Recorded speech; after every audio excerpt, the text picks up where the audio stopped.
I'm wrestling, you're not weak for me. Celebrate what I am. Celebrate what I have been. Celebrate what I represent. And celebrate the many ways I have impacted your life. I will survive this test as I have survived others. I am forever etched into the very fiber of all mankind. The world needs me. Time is on my side. History guarantees me. I am wrestling. Do not wait for me. What's up, everybody? This is Ben Askren, and you are listening to episode number 29 of the T-Row and Funky Show, brought to you, as always, by Defend Soap. Defend what you have built. And I am joined, as always, by my main man, Tommy Rowlands. Tommy, what's going on, man? Nothing much, my brother. Just got back from my daughter's softball game doubleheader. Thanks for taking the late podcast tonight. I appreciate that. And we're in Ohio. The Cavs are down 2-0, so we're trying to unite here. Well, I'm actually doing this podcast in a special location. I am sitting out by my fire right now. Dude, that's awesome. I love it. And I drive my wife crazy because I ask her to come out to the fire with me like every night. And she's like, "Do you want to have a fire again?" I'm like, "Yes, I do." My wife is the same way. So, some people love sitting on the beach, but you give me like a moderate temperature and a bonfire, and I'm as happy as I can be. I completely agree. We should have an episode about that. we really could. So I just, I got something about a man and a fire. It's just very relaxing. Isn't it? It is. It's so nice. And I have a problem. Right before I jumped on this podcast, I came out here to get set up, and I realized literally, Tommy, 1 foot from my fire pit. And now listen, I have a fenced-in backyard, and I have a 100-pound Mastiff. These dumb bunnies, they put their babies in a hole next to the fire. What are they thinking? Crazy, man. Seriously, I just don't. I don't even know what to do. We when we moved to our house, got a bunch of bunny babies. Yeah, but so last year we moved in, and the yard wasn't done at all. The yard was rough, so we had to redo it, and there was a bunny nest. But we figured, well, it's a freaking jungle back here, so next year they won't do it. So they do it again. How am I to keep my damn 100-pound dog away from these bunny babies for a month? I mean, for God's sakes. Wow. I know, right? Serious issues. So you're in camp season right now. You're on the camp grind? Or have you not started yet? We got so Wisconsin gets out of school late. Wisconsin kids start school, generally speaking, right after Labor Day. So they go almost into mid-June. Most of the kids are getting out of school right about now.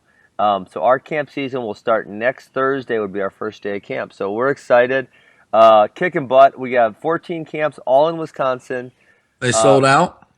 Right now we have 10 sold out, and we have 1 or 2 more about to sell out. And so, jeez, yeah, it's good. We try to keep. What's your capacity? Well, they're all different depending on where we're hosting it at, but we try to keep them small enough so that they can be personal. We want the kids to have a great experience. We don't want to, Max and I growing up, we never liked those camps that were so huge that you were just a number, So right. Besides our team camp would be our one big camp. But obviously you can't have a team camp that's not big. That's impossible. So besides that, our biggest camp is 60, but most of them are around 35 to 40 maximum participants. And are you and Max on site, or do you guys kind of rotate sessions? Or yeah, for most of them we're on site. Obviously, it's hard to get to all of them, especially some weeks they're kind of on top of each other. So. Max, and then our other main AWA coach, John Messenbrink, who was Max and I's high school coach, one of us 3 will be at every camp. And then you have counselors and what have you and all that good stuff? So we got a few other AWA employees. So you got a few counselors, D1 All-Americans as counselors, you, Max, and Coach Messenbrink as the featured clinicians and the guys kind of running the show. And it's only 35 kids? Most of them are right around 35 for a cap. A few more at 50, and then there's the one big team camp. Well, that wasn't a shameless plug by you. I just want our viewers to know that was from me, and I actually was interested in your business model. So that's pretty cool. Tommy, it's only a few years, and you'll be sending your little rugrats up here. Yeah, Tommy Jr.'s 6. So when do you think it's appropriate for me to send my son to your camp? He's 6 now. Yeah, well, our camps, our youth camps, are 2nd through 8th grade, and obviously they're pretty low key. And then all of our other camps are 5th through 12th grade. So we're not huge on the starting them really young or pushing them young. We really think that if you can build that passion in them, middle schools young enough to start really pushing forward. So yeah, but obviously we like getting the little ones on the mat, teaching them a few things, having fun with them, getting them enjoy it. That's awesome. Yeah, no, we'll probably come up there, do a little daddy week or something, There we and go. hang out a couple years. Yeah, we don't have the father-son camp yet. We've been talking about hosting that. Tommy, how scary would it be if you showed up at a father-son camp and had to wrestle some of the other dads? That'd be like, this is not what I paid for. I did not pay for this, damn it. What if Mako brought his son up and it good. was just a all-out, go round? What's that? Was that round number 19 or round 20, or what would that be? Round 19, and then we can start round 1 with my sons and his. Boom. Are you guys? Are they the same age? I don't know. I know he's got a ton of kids like me. I just don't know the ages and if the boys and girls and what age, all that stuff. I know his first one was a son. So, I don't know what he had after that. Right. We'll have to find out. Yeah. So, hey, I know we want to talk about, the business of starting a professional wrestling league. That's going to be our main topic on the show. I do want to hit, and, if you want me to just talk about it, I was in Akron, Ohio at Cadet and Junior. No, we can touch on it. I think the business of professional wrestling is definitely the meat of what we're going to talk about today. But we should hit some stuff since we haven't been on for 2 weeks. Yeah. So it's been a while since I've been to this tournament, the Cadet and Universities. Something I attended as a cadet for 4 years because they changed the age bracket while I was in it, and then also as a university. And I never freaking won it, Tommy. I took 4th. Then 3rd, then 2nd, then I was hurt, and then I was focused on senior level activities. So I never won the university nationals. That kind of haunts me when I think about it. That's like me with the Lock Haven tournament. I went there 12 times as a kid and never won it. Snaps me this day. I lost to Robbie Waller in the finals of that. I lost to Damian Hahn in the finals of that. It's a tough tournament. Well, is that the Matt Town, or what is that? Matt, they call it Matt Town, USA, but it's just the Lock Haven tournament. It's usually in October. Okay. Went there 12 years. never won it. Didn't mean to steal your thunder, by the way, Ben. In my senior year of high school, my dad's like, you want to go to the Lock Haven tournament? You never won it. Let's just go. You can win it and we can go home. And I had been on all my college visits. Like, I don't want to go, Dad. And now I'm 35 years old, and I'm like, man, I wish I would have gone my senior year just to say I won the Lock Haven tournament. Oh, my gosh. That's a story there. Anyway, so you never won universities. Never. So back to you. And I never won cadets, but I wasn't good in that age group, So I don't really regret that by any means. Yeah. So the universities was fun, but I spent most of my time as a cadets. We had some AWA wrestlers down there. Awesome. How did you guys hold up? Well, we got one placer. Jacob Roshka took 3rd, but man, Tommy, I forgot how good that tournament is. It's freaking. Damn, it's a grind. I mean, obviously, so, instead of Fargo, they have a 3-8, so it's 15, 16, and 17-year-olds. And then the weights are farther spread apart. You go 110, 119, 128, 138, 152. And so there's not as many weight classes, so you got all these just super studs jammed into, into fewer weight classes. The competition was awesome. That's insane. That sounds cool. So, so you had one guy place. How big were the brackets? Generally, I think most of them were 40s, 50s, 60s. The universities were huge. I mean, the university. I think almost every single university bracket was above 64 people. So, that was huge. I don't remember the universities being that big. I remember having some big brackets, but it was huge. And so. On the cadet end, there was a few brackets that really stood out. I know 119 had 3 Fargo champs, Jordan Decatur, Real Woods, and Roman Bravo Young. And then 187 had 3 Fargo champs, which is Jacob Roshka, my guy, Jacob Warner, and then Jacob Boyd from Missouri. So, I mean, think about it, 3 Fargo champs in one bracket. It's freaking... man, it was a grinder. Insane. So that Roman Bravo young kid, he was impressive. He won the bracket.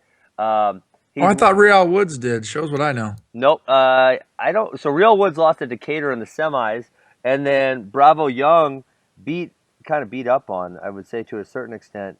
Oh my God! I think that bracket might have Nick Ramo is in that bracket too, who's also a Fargo champ. I forgot about him. Jeez. Wow. So Bravo Young beat up on Ramo in the semis, and then he beat up on Decatur in the finals. Tough as nails on top. And Bravo Young's from Arizona, right? Arizona. He's 2-time double Fargo champ, so he's already got 4 cadet titles to his name. He was really impressive. I mean, Probably the most in cadet. You know what? I wouldn't say that Yanni was. I would say Yanni or Jacob Warner were the most impressive. Warner won the 187 bracket, which I talked about. That was tough, and then Yanni won 138. And obviously, Yanni's a defending cadet world champion. He can wrestle everywhere. I mean, he's outstanding. Another guy that's a stud, Vito Aruja. I actually put a technique up on my Facebook page that he was doing some sneaky stuff. You want to hear about this? Yeah, let me hear. So he shoots. I think it's Aerogel, by the way. Aruja. I don't know. You think it's Jaden though? So what do you know? He can be whatever he wants at this point. Sure. Okay, so Tommy, it looks like he shoots a high crotch, right? But he misses the leg. Okay. Okay. So he comes around the back, body locks him for 4 points. Now I'm like, holy crap, that was pretty innovative. Like, he just made something out of nothing. Well, he does the same thing 3 more times in the match and scores off it again. So he was purposely shooting past the leg. And then the guy, who was the guy? Oh, Sammy Sasso, who's a stud, was kind of like freezing on the sprawl. And as he froze, Aruja was coming around the back and setting himself up to score. It was very creative, innovative. And you know me, I love innovative techniques. Absolutely, man. How could you not? Yeah. Especially at that age. You know what I mean? It just shows the way that they view and approach the sport if they're experimenting at that age. Yeah. So I would say if you haven't seen a bunch of those matches, hop on Flow. There was some great stuff. In the university division, I don't get as excited because these guys are already established, but there was a few weight classes. I'm gonna go 2. There was 2 weight classes where it was really interesting, and that was Tyler Graff versus Zane Richards, and then Imar versus Chase Marsteller. Chance. I said Chase. Chance. Jeez Louise. So Richards. We wrote him off at the beginning of the year. We did, 100%. But he's back. I don't know if he's back, but he's showing signs of resurrection. Yeah, definitely. And you know what? I talked to Scott Moore, who's the Lock Haven coach, and he had a lot of really good things to say about Chance's work ethic. So, I don't know what he was doing at OSU, but, the coach at Lock Haven had a lot of things good to say about his work ethic. But then my question is, if his work ethic is that good, how does he get that tired?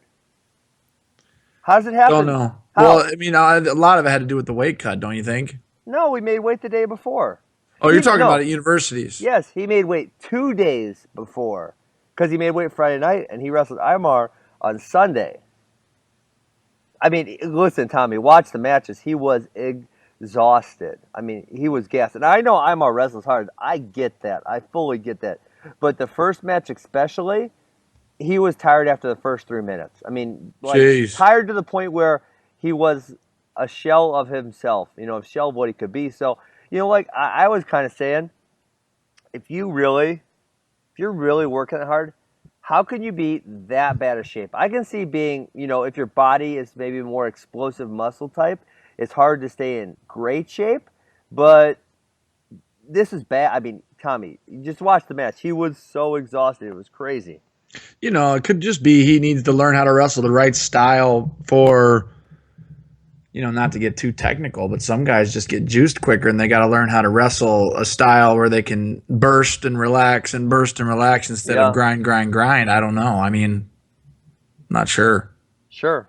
Okay, Tommy. So, the 2 weights I was interested in the university division was Tyler Graff versus Zane Richards and Imar versus Chance Marsteller, because this is the first time we got to see Chance Marsteller after he left Oklahoma State, and frankly he looked really good. But Tommy, I can't figure this out. I was talking. Well, yeah, and we signed off on him. We said sayonara, Chance Marsteller in the beginning of the year. We thought he was done.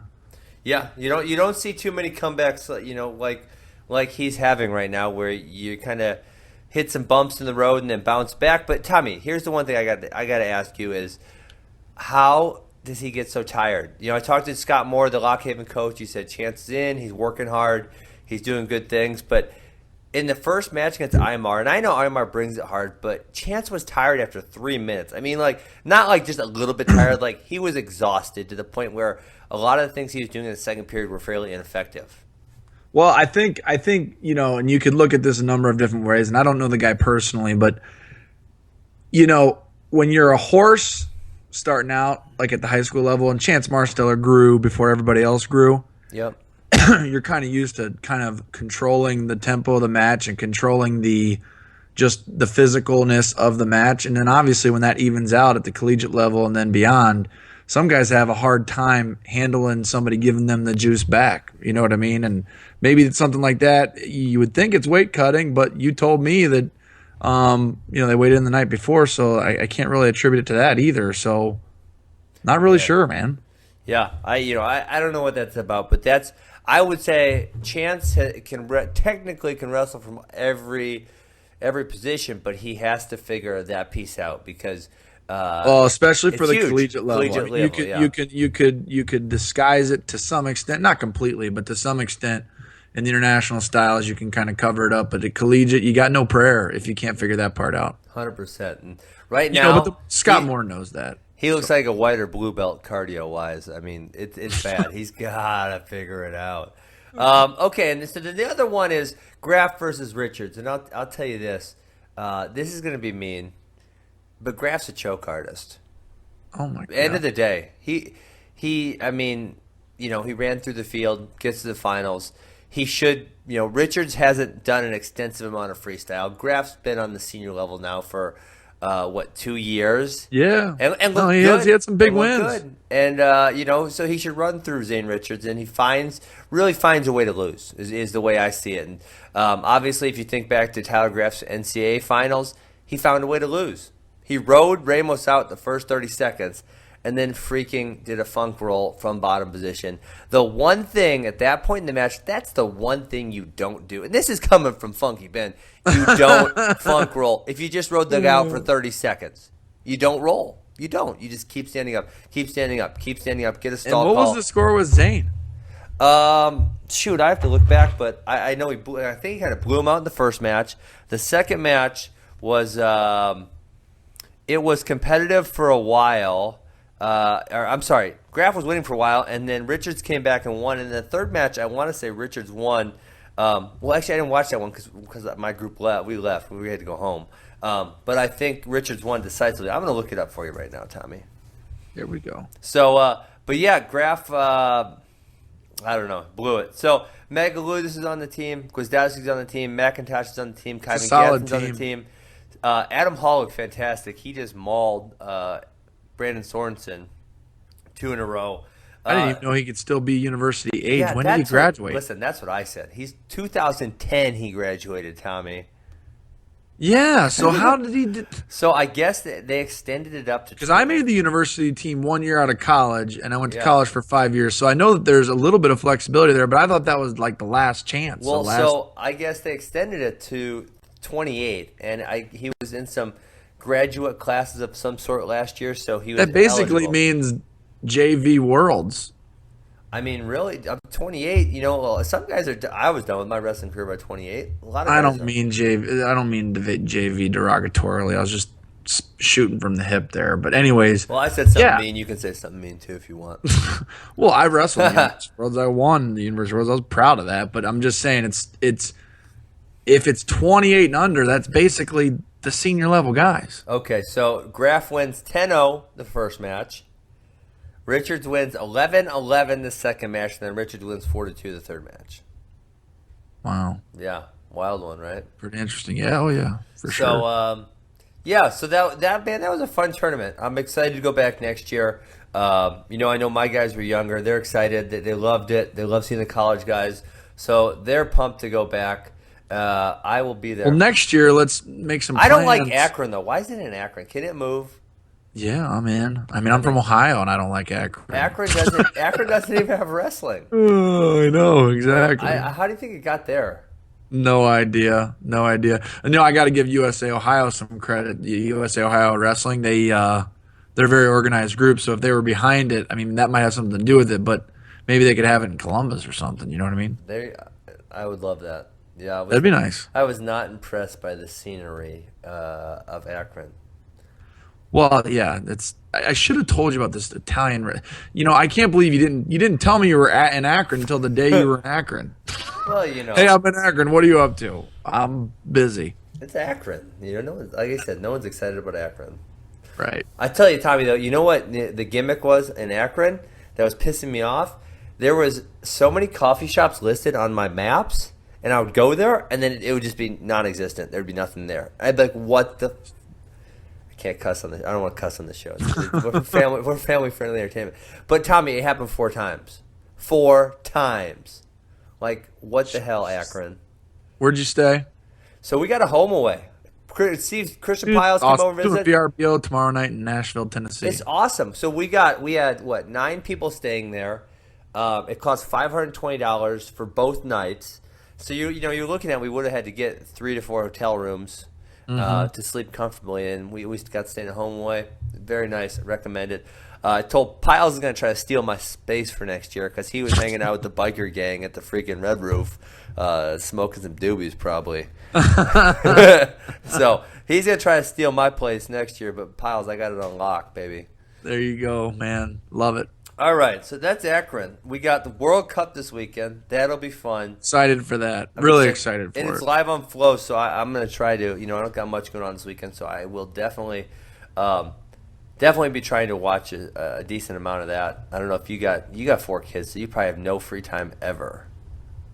No, I got none. I just had a softball doubleheader, and then I am not complaining though. I'm going to the Country Music Fest in Nashville for the weekend. My wife and I Wow. was, so I can't complain too much. But yeah, I'm mostly busy round the clock, man. Look at you, Tommy. Country music. You're 3 years away from that. Your kids are just so young now that they don't have a schedule. Their schedule is yours. So you have to bring them with you everywhere, Yeah, but they don't right. have their own activities. You're right. It's gonna hit the fan soon here, man. You better be ready. Okay, so let's go. Let's talk. You said you were going to lead the discussion. Now, truth be told, I've tried with 2 different professional wrestling promotions. Yeah, I mean, First it's with weird for me Aegon. to lead the discussion No, not with all of your experience. Well, my experience is not good because I've failed twice essentially, lost money, but I gave it a whirl. I'm learning, and it still is kind of. It's not in my immediate plans to do it again, but it is definitely in my long-term plans to figure out how the F to get a successful professional wrestling platform in America. I think it's going to be vital to the continuation of the sport and vital to growing the senior level athletes. So let's hear what you got to say. Obviously, I'll give my feedback, and we'll hopefully come up with some good answers. And then I was actually thinking that maybe next week we could bring my man Gerald Briscoe on the show. And if you don't know, Gerald Briscoe was a amateur wrestler at the University of Oklahoma State, and he went on to a long and distinguished career in professional, WWE wrestling, and now he's kind of an advisor type for that company. So he'd be a very interesting person to have on to talk about this topic. No, I think that'd be great. And it's the off season, so this is good stuff to talk about because it's interesting, but we're not skipping the previous week's duels or the upcoming matches or anything like that to discuss it. So I think it's a good time of year to talk about it. I mean, I think, more than me saying what pro league would work, because I have no idea, I have no experience to base it off of. I guess I want to make a couple points to start off, Ben. Go. That, and some of them are obvious, but I just want to say it. If you want to start a pro wrestling league and you want it to be successful, the number 1 priority should be to make money. Well, you have to, because when you lose money, You have it to make sucks. money. So the big disconnect, I think, is that the assets being the athletes are the assets. They make the league work. They draw attention to it. Their value in the marketplace for camps, clinics, and things like that sometimes, in many ways, exceed what you could pay them to compete in a gym or online. So their value of themselves, their perceived value of themselves, to me, is a direct correlation of what they're compensated for a day's work at a camp.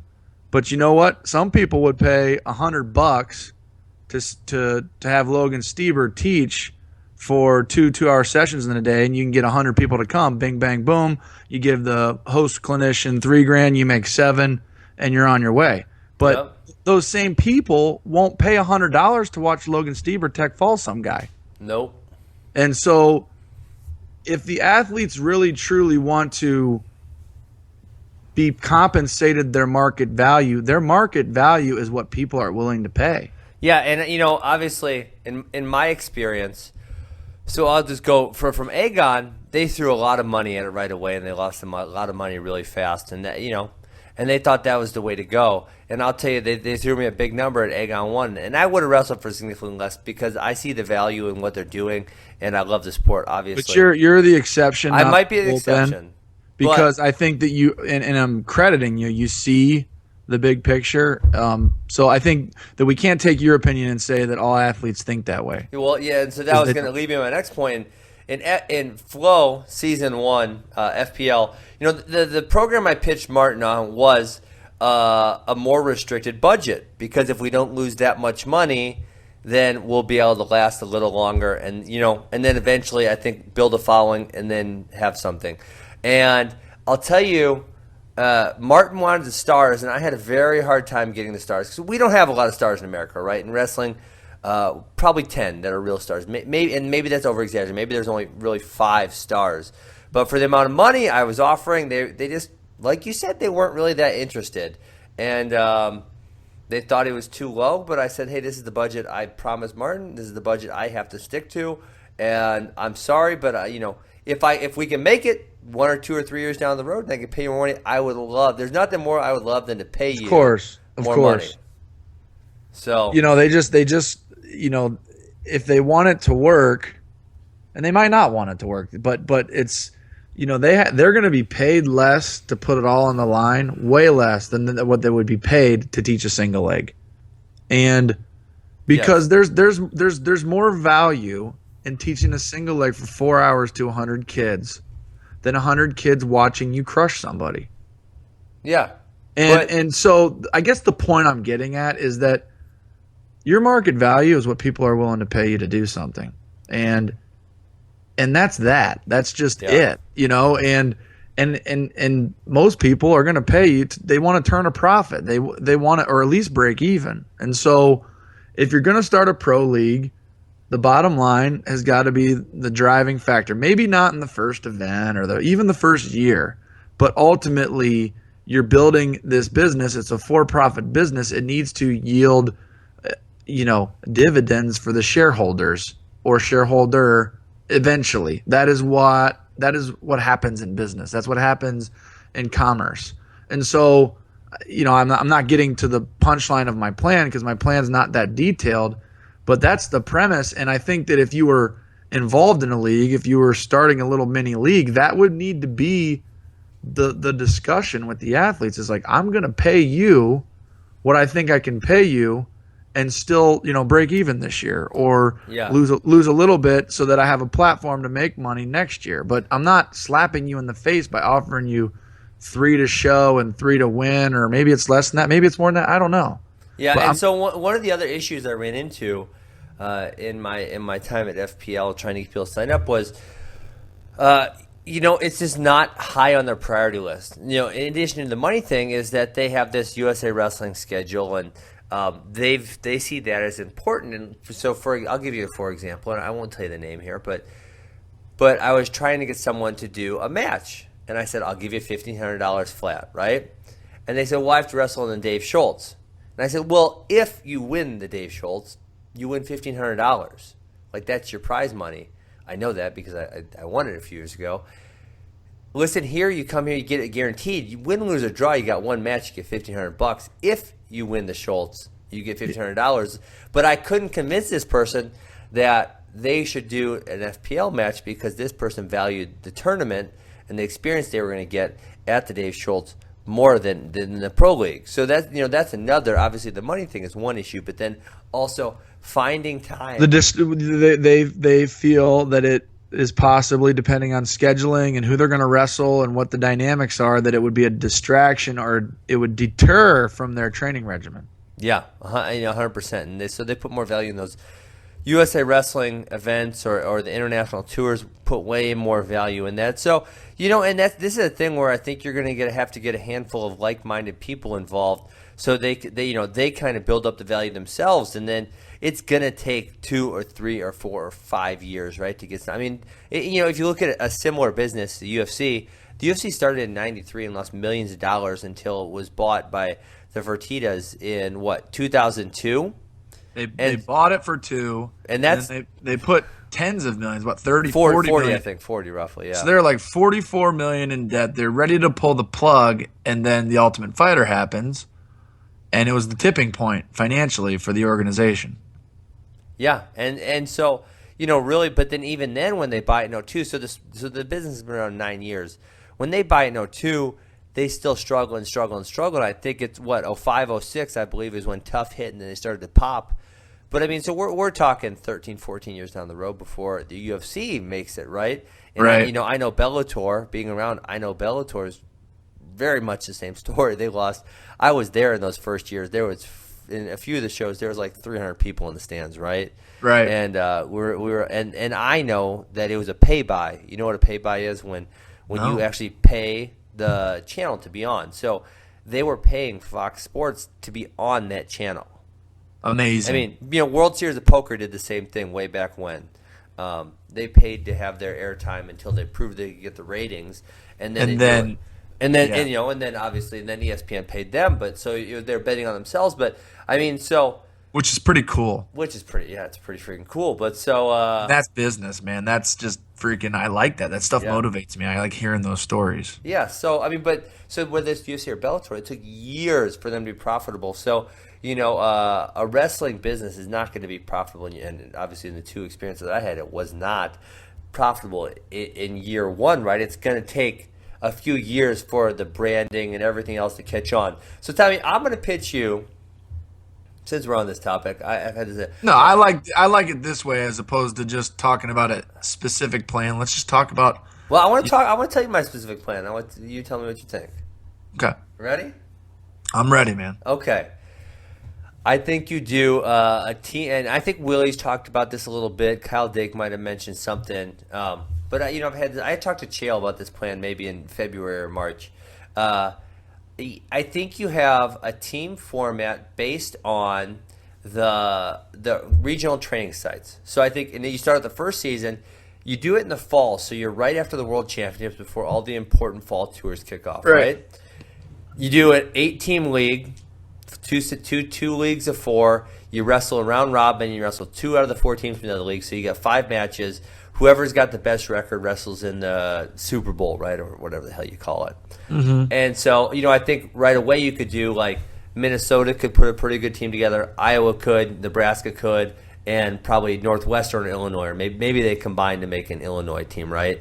Right. And then. Well, at this point, Arizona could. Well, but okay. So I'm thinking travel, right? I'm thinking you're trying to save costs. Save costs, 100%. And I'm even thinking you could if you really want to save money, you could have them do it double up, so they do 2 of the matches in one weekend, or something to that effect.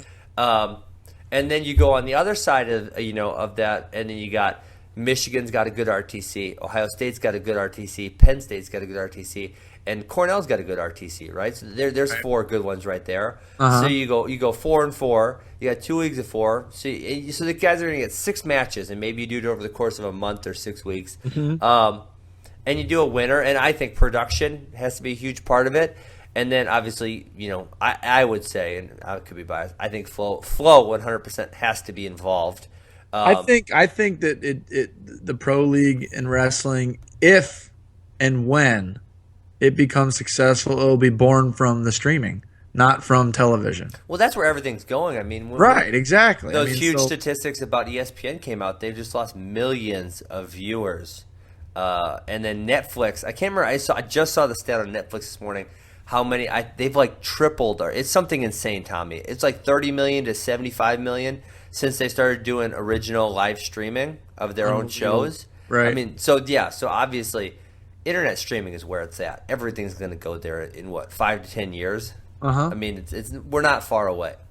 No, we're definitely not. I remember when someone who's very, very entrenched in the media business, multimedia business, told me that cable is going to die. And this person told me this like 5 years ago. And I start to see that maybe that's possible. You know what I mean? Yeah, no, I think you're right on. I think it's gonna happen. Tommy, my wife watches TV, but I very rarely turn the TV on. I mean, maybe for a fight or something. Because you got everything you need. On my computer, I got everything I need. I mean, I can go to Flow, watch matches. I can go to the MMA website and find something there. I can go to YouTube, find something there. I watched Muhammad Ali videos all weekend, by the way, on YouTube. I was so sad. Well, no, I take that back. I wasn't that sad, Tommy. I'll tell you my Muhammad Ali story. Muhammad Ali was like my hero growing up. In 2010, my wife was working at a high-end sushi restaurant called Sushi Roku in Arizona, and she called me. She said, "Ali's here. You have to come. That's your hero." I said, "All right." So I showed up. He was eating dinner with his wife, and I kind of sat at the bar. I felt really weird about bothering him, right? But this is literally, Tommy, my idol. This is who I looked up Right. to. And they're kind of like flipping through this picture book, and they're not having a lot of conversation. You can tell maybe he's not all there. But so I say, listen, this is the guy I looked up to. I have to go say hi to him. So I go say hello to his wife, and I said, "Hi, I'm Ben Askren.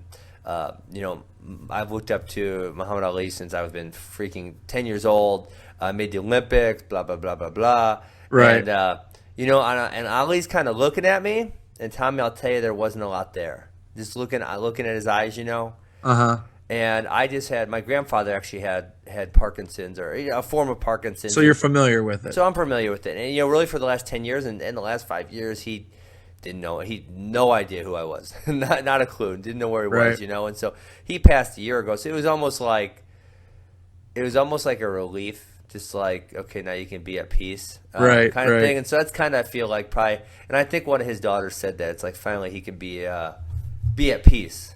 Right. Hey, that's kind of an interesting segue to what we're talking about. Tommy, we need a freaking Muhammad Ali in our pro league is what we need, That's exactly what Conor we need. McGregor. And like, if you will. I watched videos of this guy all weekend. It's not like I didn't know who he was, but I feel like I learned about Muhammad Ali at another level this weekend. Yeah. I was sitting around in my house. I probably watched 30 videos of him, fights and interviews and this. And I've heard all these stories. And the guy was just polarizing. Oh, my God. Yeah. First of all, I feel I've never seen someone that's looked so much faster than all of their opponents on a regular basis in any sport at any era than Muhammad Ali. Ridiculous, right? Unbelievable. But just he was such a cultural icon, and he was principled because you could he dodged the draft. He He didn't dodge is a it. moose. So stood up people for say his that place. he did. Yeah. Correct. So Yeah. that's what I'm getting at. You're Yeah. exactly right.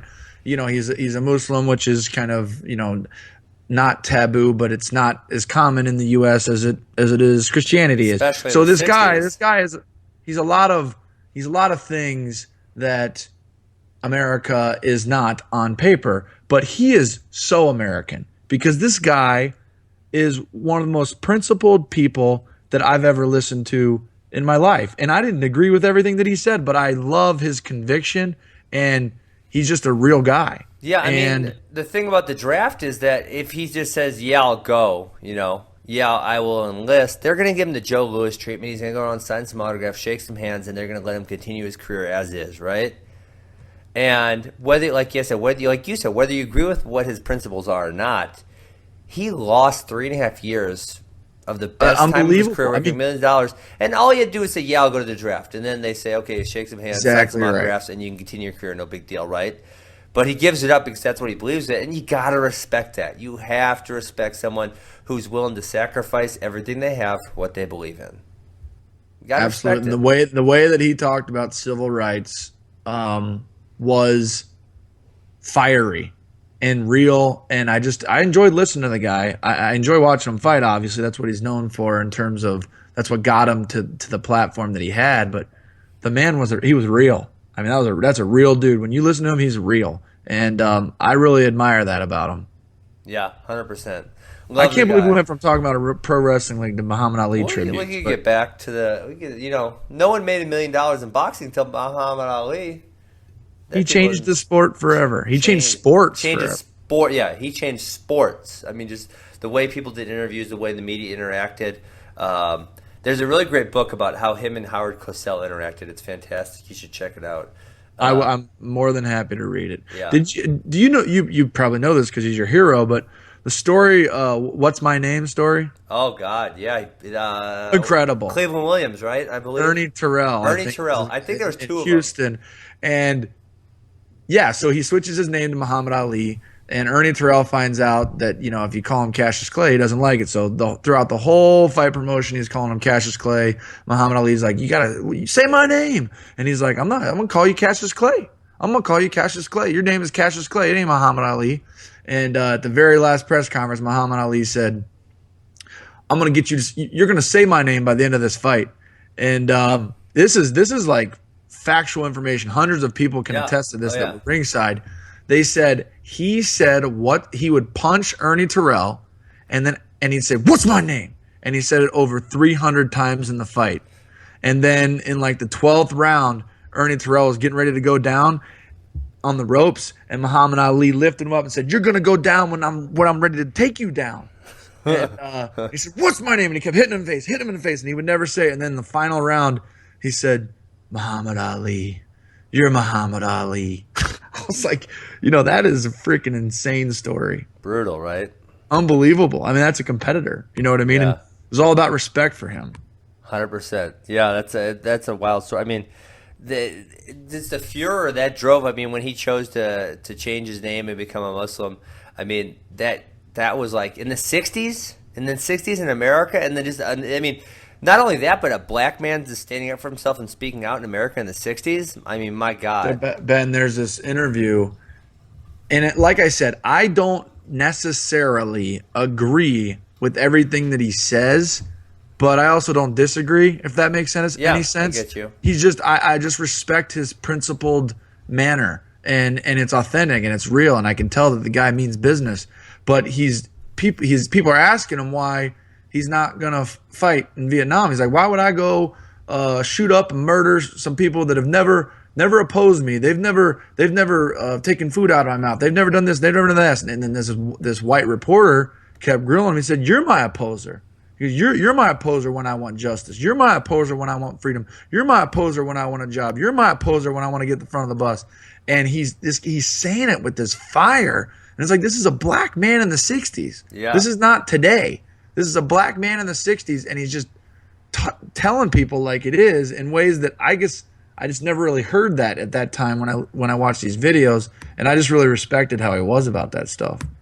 Yeah, I mean, I remember the interview also, and it's, I mean, the other famous story obviously is that he came back from winning gold in the Olympics in 1960, and he went down to Louisville to eat at some restaurant, and they wouldn't let him sit there, and this is still there's a lot of debate over whether this is fact or fiction, where they made this story up for, but he got so mad he went and threw his gold medal in the Olympic gold medal in the Ohio River. So that's.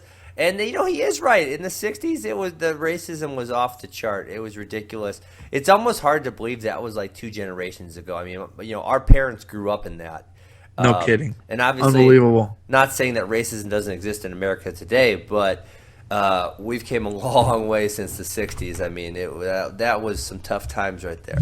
No doubt. We just went off track, but that's what we're made of. That's what we do. That's all right. Yeah, it was good time. So let's get back to pro wrestling. So we need a Muhammad Ali.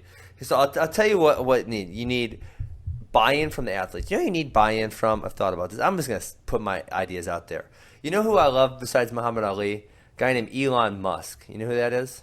No, it sounds like a deodorant or something. Oh, Tommy. This guy's fantastic. He's the guy that started Tesla, and he's also running SpaceX, and he's Doesn't he sound like a deodorant? Like I want to get some Elon Musk. Okay. So he started these companies. So Tesla is the all electric car, and it's I fantastic. got him on Google. Yep. And then he started SpaceX because he wants to send stuff to outer space and stuff. But then he started this. I'm trying to find the name. I'm blanking on it right now. What is the damn name of what's the little tube that shoots you like 800 miles an hour from LA to San Francisco? Hyperloop? The Hyperloop. Thank you. Okay. So he creates this Hyperloop, Tommy. Gotcha. And what he does is he says, I don't care about making money off this. I want this to come to fruition because it'll help humanity. So he open sourced the patent so anyone can see his patent and steal it. That's amazing. That's freaking crazy, isn't it? That's a good dude. Okay, so I'm gonna open. You're gonna open source my your patent. stuff? You know who you need to get to buy in for this pro league to work? Who? Guess. Come on. I'll give you 3 guesses. Arthur Martori. No. Guess again. Am I warm? No. Ice cold. Aye. Aye. Dan Grable. No, that'd be fantastic, but no. If it was 40 years ago, then yes, but no. So am I warm on Grable? If it was 40 years ago or 50 years ago. 40. Kill Sanderstein. No. Right, who? Jordan freaking Burroughs. Well, yeah. Because he's the leader, right? He's the leader. He's essentially what you're saying. He's the leader in the locker room. If he leads, yeah, America, he's the guy. People will follow. So you need to get Jordan Burroughs to buy in one way or the other. Whether you give him equity in the business. Well, if he believed in the business plan, he would accept an equity position and make it go. Something like that. I mean, because he's the leader in the clubhouse. He's the guy that everyone listens to and looks to for advice. He's the man, and obviously he's the most recognizable I can't believe I didn't figure. even. I'm embarrassed that I didn't think of Burroughs. Yeah. So myself. I don't know. You give him an equity position, but obviously, I firmly believe in this idea that America has to have a pro wrestling league. India has one. Iran has one. Why can't America have one? Right. So I think one of the things you have to do, obviously, getting Flo on board is a huge one. Like we said, I think you got to get Burroughs involved. I think he has to be bought in. I think you need a long-term investor that's kind of like Elon Muskish, Ben. Yeah.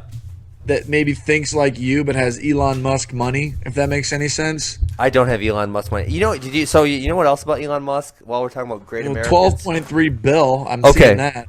But so his initial business, Tommy, was PayPal. Right?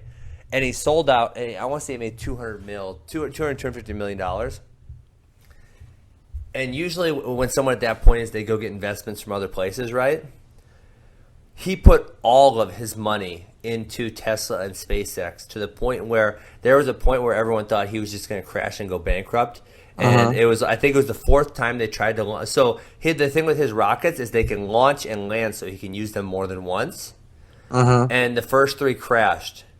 And the 4th one, he had a successful test, and his freaking stock price for SpaceX shot through the roof, and all of a sudden he was, he was worth $1 billion again, as opposed to zero, or bill, whatever it was, something to that. Yeah, he seems brilliant. Holy cow! Brilliant. So, so I think you need Flo involved. I think you need Jordan Burroughs involved.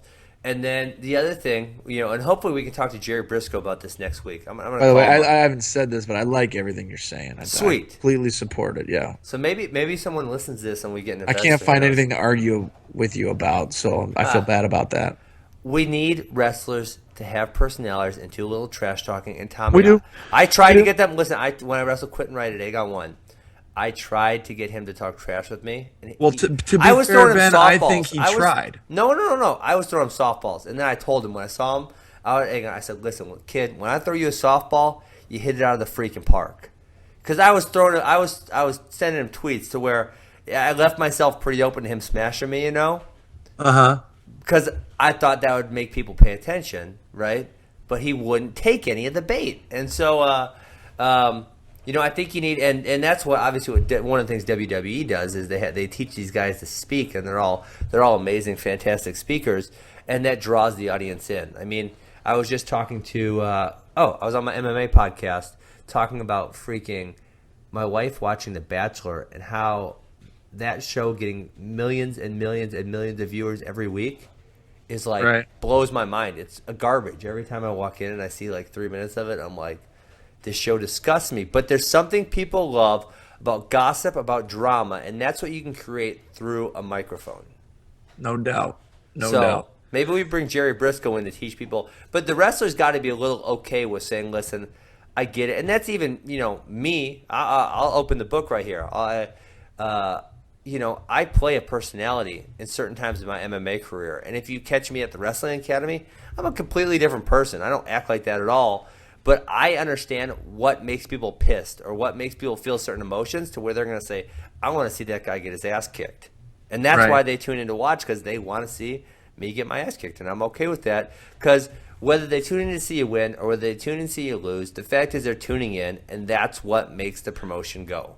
Okay, so I think we've been going for a long time. I don't even know how long we've gone between both I think call recordings, but I think we're about 45 to 50 minutes right now. okay. So I wanted to. This is a little bit more of the nerdy side of getting a pro wrestling league to work. It's not about do the it. athletes. It's just about running the business. But from my observations, whether it be what was the acronym for the Flow Pro League, or what was it called? FPL, Flow Premier League. FPL, Agon. I was not involved in either one of those promotions, but I think that you need a costing system where you know your costs going into each event, and it's not a fluid thing where you like jump from one lily pad to the next, where you're promoting this event, you don't know what your costs are going to be, you don't even know who's going to wrestle in it, you got to scramble around, figure out a way to pull that off. That event ends, it concludes, you get the feedback, you can go to the next one. I know that that's how boxing and MMA works to some extent, but I think that if we built a business where I know that I'm going to have 11 events this year, and I know that my cost all in is ranging approximately from 15 to 25 grand per event, which means that I've got to sell. That's on the very low end. Yeah, okay, I don't even know the numbers, but whatever they are, that's not the point. The point is that when you know your costs for each event for the season, you know the revenue that you have to get to, let's say break even. That might be a pretty damn good goal for the first year. I don't even know if it's attainable. Yeah. But you can build businesses, you can put in like a pro forma or a business plan where you know what you're getting yourself into. I think investors would bite at that. And I think also who would bite at that is that instead of negotiating with athletes event by event, you can hold a draft that the athletes can choose to enter in or not. At the beginning of the season, you hold a draft, and depending on your draft position is what you're paid. Yeah. And if you choose to enter this draft, you're signing over, I want to enter the draft. If I'm drafted, I will participate. You're signing on this dotted line. And then depending on your draft position, we'll pre-post it. Hey man, if you're drafted first, you're getting X per event or for the year, whatever it is. That way the athletes know what they're signing themselves up for, and they have to accept.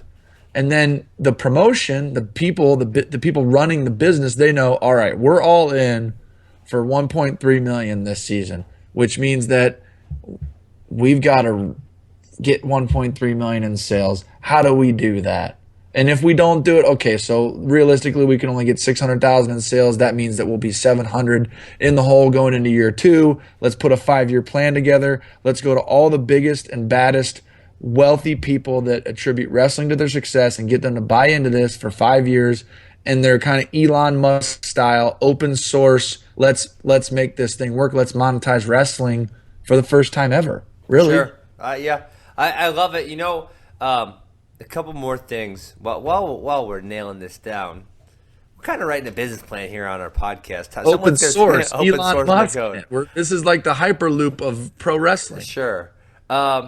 Obviously, you know, with the team concept, and I don't know. I kind of looked into franchising of leagues, but I didn't go deep. Is like, you know, to tell you the truth, there's a lot of different ways you could do it. But I mean, one thing that I was thinking interesting is you could have the teams pay the athletes, and then let the teams keep the gates for their events, right? So then they're motivated to spend their effort selling tickets, and because they're in their area, they're more likely to sell the tickets, right? Correct. As opposed to like a nationwide promotion. And they just know the nuances. They have the ins and outs. They know, a team might know, hey, if I can, it sounds silly, but hey, if I can call Wadsworth High School, they've got like 400 people that go to their duels. I could probably sell 250 tickets by going to talk to them, and the league, the overarching league won't know that. You know what I mean? Yeah. I mean, so I think that's one really good idea to help. And that also, obviously, if the teams are paying,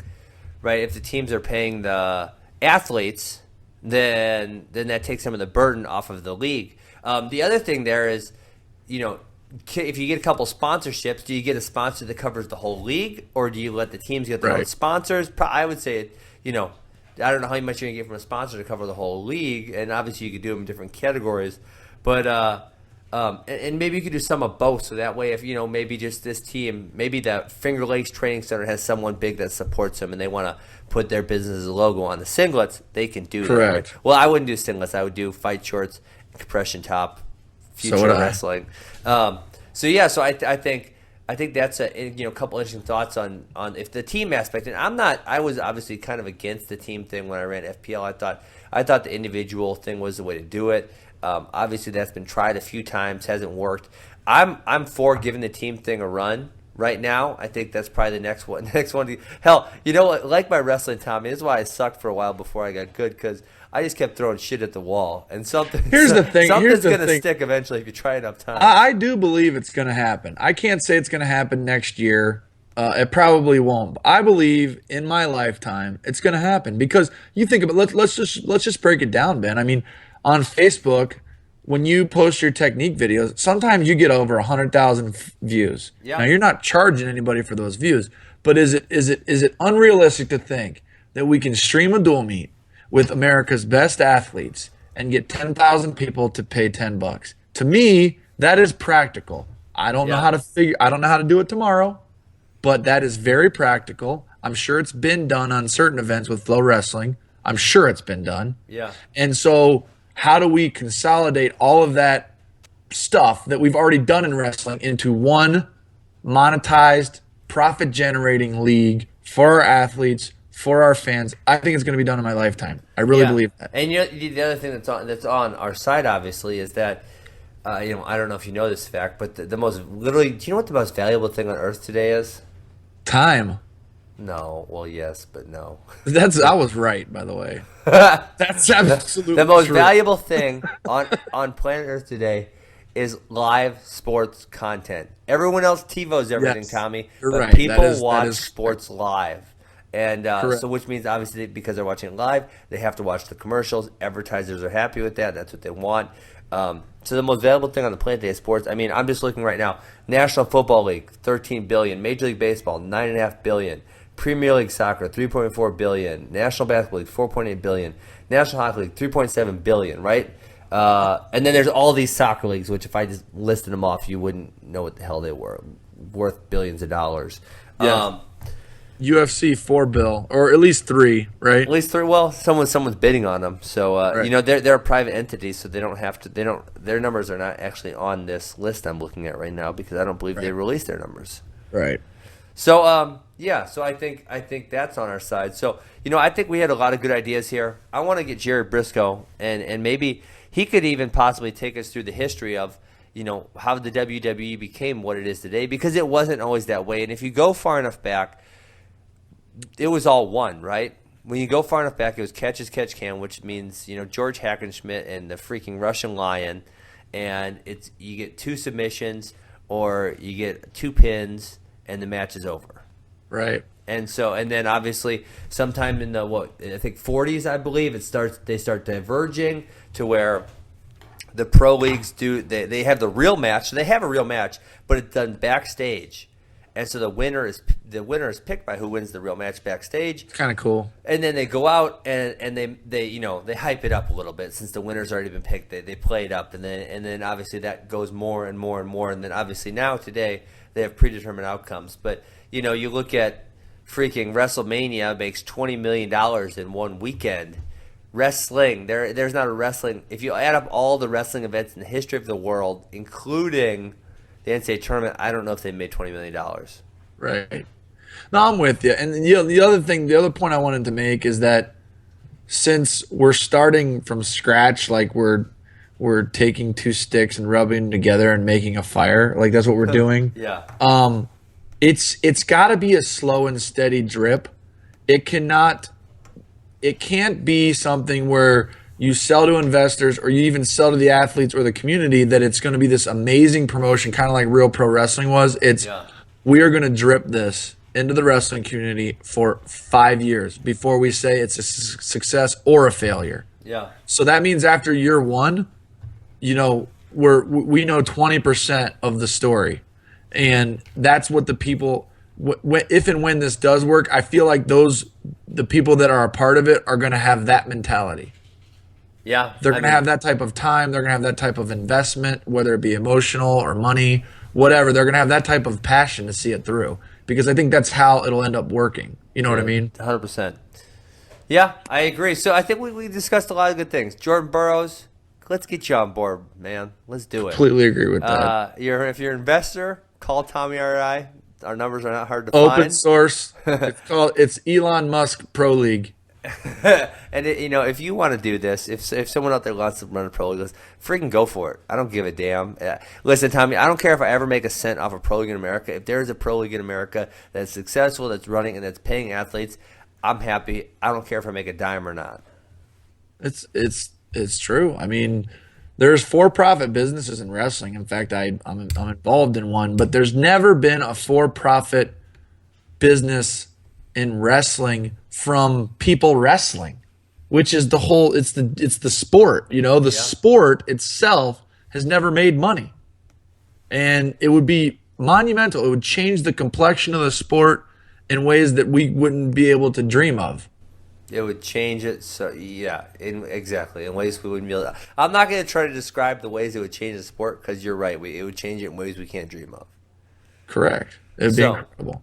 We call it a night. I'm gonna call Jerry Briscoe, see if we can't get him on the show. Okay, let's do it, man. Let's keep it rocking. We can do a month-long talk about this. I don't care. Yeah, and who knows? Maybe we'll get some interesting calls in the next week. Because I'll tell you, when I was the commissioner of FPL, I would get some very interesting messages and emails every once in a while. There's a lot of people in America that are passionate, but like I said, no one's figured out how to do it successfully yet. Got it, man. That's a good way to end. All right, Tommy. Appreciate it. You have a great night. Thank you, Defense Soap, by the way. As always. Absolutely. Have a good one. Night. You are listening to the T-Row and Funky Show, brought to you by Defense Soap. Defend what you have built.